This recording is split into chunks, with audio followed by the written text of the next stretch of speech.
आज माझी सरकारला एवढीच विनंती आहे की महाराष्ट्रात सांगोला तालुका एक असा आहे की फळबागासाठी प्रसिद्ध आहे। आज सांगोला तालुक्यामध्ये एवढा पाऊस पडलेला आहे आणि हे कडलास गावामधील हे पीक आहे की संपूर्ण पीक हे पाण्याखाली पूर्ण गेलेलं आहे। आज अधिकाऱ्यांचं म्हणणं आहे की जवळा मंडलमध्ये पाऊसच पडलेला नाही। तर अधिकाऱ्यांना माझी एवढीच विनंती आहे की ती जे तुमचं यंत्रणा आहे बसवलेलं ती यंत्रणा पहिल्यांदा चेक करा आणि चेक करून कडलास गावामध्ये प्रत्येक शेतकरी बांधावरती जाऊन तुम्ही ह्या पिकाची पाहणी करा की हे पीक खरंच पावसाने खराब झालेलं आहे का वड्याचं पाणी येऊन खराब झालेलं आहे ह्याची पहिल्यांदा तुम्ही खात्री करा। आणि माझी विनंती आहे की अधिकाऱ्यांना की तुम्ही प्रत्येक शेतकरी बांधावर जाऊन खात्री करा की पिकाचं खरंच नुकसान झालेलं आहे। आणि आज हे संपूर्ण डाळिंब बघताय, हे संपूर्ण डाळिंब पाण्याखाली गेलेलं आहे आणि ही जी पाणी आहे पूर्ण हे पावसाचं पाणी आहे। ही काय ओढ्याचं किंवा नदीचं पाणी आलेलं नाही, पूर्ण पावसाचं पाणी या ठिकाणी आलेलं। पालकमंत्री इथं आल्यानंतर बोलले की तुम्ही सरसकट करू नका, पण मी तुमचं गाव घेतो त्याच्यामध्ये। मग हे काय आहे, सरसकट नाही असं का शब्द वापरायचा? जर गाव घेतलं तर सरसकट सगळ्यांना अनुदान मिळेल का? मिळालंच पाहिजे आणि आमची विनंती आहे की द्यावावं। घरांचं मोठ्या प्रमाणात नुकसान झालंय, शेतीचं मोठ्या प्रमाणात नुकसान झालंय आणि जर असं काय करत नसाल किंवा तुम्ही असं करत असाल तर आम्ही तहसील कार्यालयावर सुद्धा मोर्चा काढायला घाबरणार नाही। पेपरमध्ये बातमी आली की कृषी अधिकारी जाधव मॅडमने जवळा मंडल त्यातून वगळलंय, तर तुमचं काय मत आहे सध्या? मॅडमने खुर्चीवर न बसता ऑफिसमध्ये न बसता गावागावामध्ये यावं, कडलासमध्ये यावं, प्रत्येक वाड्या वस्तीवर फिरावं। बाबा प्रत्यक्षात नुकसान भरपाई झाली आहे का नाही, पाऊस झालाय नाही पाहावं, शेतकरी बांधावर जावं, प्रत्येक शेतकऱ्याच्या बांधावर रानामध्ये जावं। मॅडमचं कसं आहे की मॅडमला कुणाला दबाव आहे का, राजकीय दबाव जर असेल तरी शेतकऱ्याला मॅडमने सांगावं। राजकीय दबावामुळे मॅडमला पाऊस एवढा, आता त्यांचं म्हणणं आहे की 40 पाऊस झालाय किंवा ही झालाय 130 पर्यंत पाऊस झालाय कडलासमध्ये पूर्ण। आता तुम्ही बघत असाल ही आता आमची बाग आहे, या बागेत तुम्ही बघा पूर्ण माल खराब होऊन खाली गळलाय माल आणि हे एवढं पाणी आता झाडं राहतील का नाही गॅरंटी नाही। शेतकरी जगल का मरण्याचा शेतकरी प्रश्न आणि मॅडमचं म्हणणं आहे की कडलास गाव बसणार नाही, जवळ मंडळ बसणार नाही। तर आमचं शेतकऱ्यांचं म्हणणं एवढंच आहे मॅडमला की एकदा मॅडमने यावं, प्रत्यक्षात बघावं, नुकसान झालं असेल तर आमचं नुकसान झालं असेल तुम्ही बघा, असेल तर आम्हाला आमचं गाव घाला, नाहीतर शेतकरी असं मत नाहीत की बाबा आमचं झालं नाही नुकसान तुम्ही घालू नका। प्रत्यक्षात मॅडम एकदा येऊन बघावं आणि नंतर मॅडमनं डिसिजन घ्यावं। लोकप्रतिनिधीने गावात काही ठिकाणी भेटी दिलीत, तुमच्या शेतकऱ्याच्या बांधावर काय आले होते का? नाही, लोकप्रतिनिधी आता आजी लोकप्रतिनिधी असू नये तर माझे लोकप्रतिनिधी असू द्या, आमचं काय कोणाला राजकीय काय म्हणायचं नाही, पण त्यांचं काम आहे की यायचं एका ठिकाणी थांबायचं, 2-4 घरं बघायची, त्या घरापासून माघारी जावं। पण प्रत्येक शेतकरी आता गाव एवढं मोठं कडलास एवढं मोठं गाव आहे, या गावात प्रत्येक लोकांकडे जावं नसेल लोकप्रतिनिधीने। अधिकारी येतात तेवढ्या पुरतं जातात माघारी, नंतर पुन्हा पालकमंत्री साहेब आले, खासदार साहेबाचे अजून तर कोण खासदार आले नाहीत, मग लोक मेल्यानंतर तुम्ही येणार आहे का? सध्या लोकांची जगण्या मरण्या प्रश्न आहे, लोकांना खायला अन्न नाही, जनावरांना वैरण नाही। सध्या 4-4 दिवस झालं पावसामुळे पाण्यात वैरण काढता येत नाही। डाळिंबीचं 2-2 लाख नुकसान झाले, खर्च झालाय, पैसे 1 रुपया मिळत नाही, माल पूर्ण खराब होऊन गळून गेलाय माल खाली।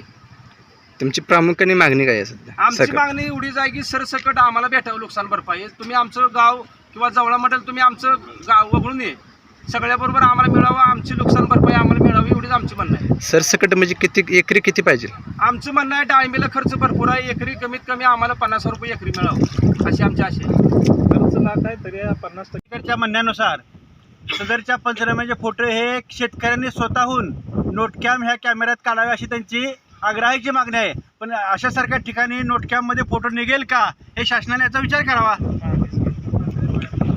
सध्या कडलासमध्ये ढगफुटीसारखा पाऊस पडला आहे आणि सध्या शेतामध्ये पाणी दिसते, तुमच्या शेताचं काय नुकसान झाले का बागायचं? ही डाळिंबाची बाग बघा आता धरली आहे, ही 29 40 एवढा जो पाऊस झालाय, पुढच्या वर्षी त्याला पाणी आहे, त्याला 2 लाख रुपये खर्च आलाय, 550 झाडं आहे ती, 100 अधिकारी इथं बघायला आलं नाही। येते ती उठल्या गावात सडकन जाते ती, पाऊस नाही पडला कडलाचा म्हणते, कॅनलचं पाणी फुटलं ही फुटलं। मेन शेतकऱ्याला किती नुकसान झालं ही बघायला पाहिजे। 3 आमदार असून 100 आमदार इथं अजूनपर्यंत आला नाही शेतकऱ्या बांधावरती। नाही, पालकमंत्री येऊन गेलेत मध्यंतरी, येऊन गेलं गावात येऊन गेलं, शेतकऱ्या बांधावर कोण येऊन गेलं? शेतकऱ्या बांधावर 100 आलं नाही अजूनपर्यंत। शेतकऱ्या कोण आले? सरसकट कडलासमध्ये पाऊस किती झाला शेतकऱ्यांनी आमदार लोकांनी येऊन बघावं पहिल्यांदा।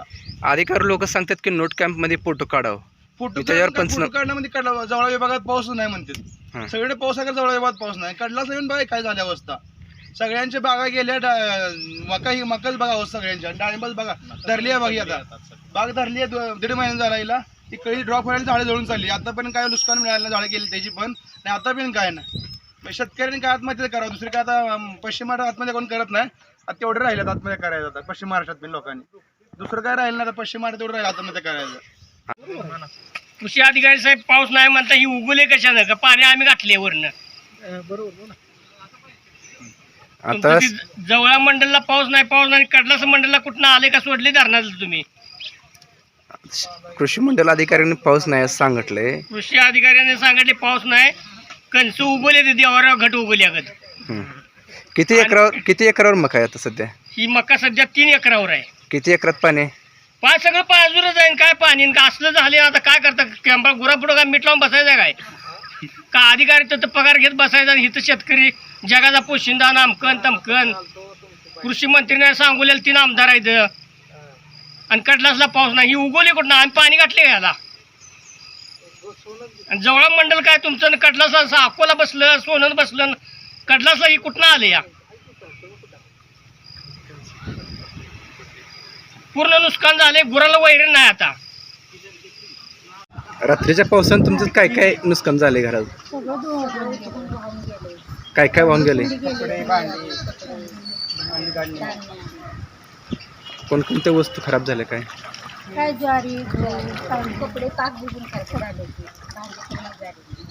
कोणत्या अधिकारी या ठिकाणी येऊन पाहणी केली आहे काय अधिकारी? गावात काही ठिकाणी काय नेते ठिकाणी या ठिकाणी येऊन गेलेत त्या ठिकाणी पंचनामा पण काही ठिकाणी केला आहे तसं तुमचं काय झालंय? मग पाठीमागच्या पावसात तुमच्या घरात पाणी होतं का? पाठीमागच्या वेळेस पावसात वारंवार पावसात पाणी असं होतं मग ह्या वेळेस जास्त आहे का? सध्या घरामध्ये किती पाणी? प्रशासनानं काय मदतीचं काय हात गेलाय का? मावशी काल पाऊस झाला त्या पावसानं तुमच्या घरात काय पाणी बिणी आलं होतं? पाण्यामुळे काय काय नुकसान? आमच्या पत्र्यापत्र तिकडं पलीकडे सगळं याला टाकलंय पाण्यात शिरलं पाणी सगळं घरात आता.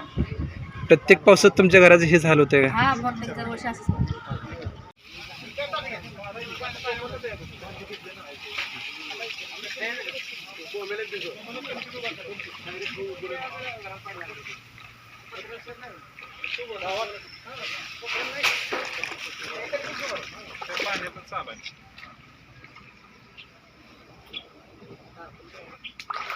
बस